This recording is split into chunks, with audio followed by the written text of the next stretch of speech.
როდესაც ერთი ძაღლი მეორეს მიაჯდება ხოლმე და სექსუალურ იმიტაციებს აკეთებს, ხშირად გონიათ ხოლმე ადამიანებს, რომ ეს არის რაღაცა ჰორმონების მოზღვავებული ამბები.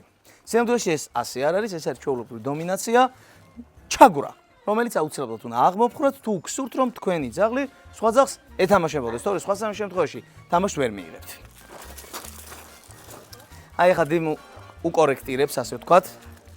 მაგრამ აუცილებელია თქვენი ჩართულობაც, ახლა თავის ჰენდლერი მაგას აკეთებს.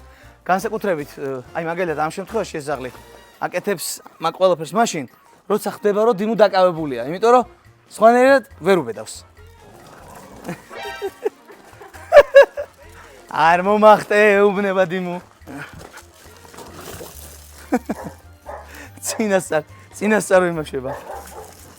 ეხლა შენ მოასწარი, შენ ნიშნა. ფუ! შენ მოასწარი, შენ ნიშნა. სანამ დიმუ მოასწრებს. წავიდა.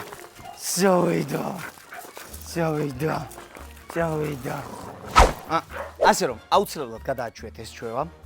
პირველ რიგში თქვენი დაუშვათ კონტროლერის ან რაიმე სხვა საშუალების მეშვეობით, ხოლო მერე დაგჭირდება დიმუსნაირი კარგი ცუგა, რომ აი ეს ბოლოში პატარა დარჩება თვითონ დააკორექტიროს. სულ ეს ხო.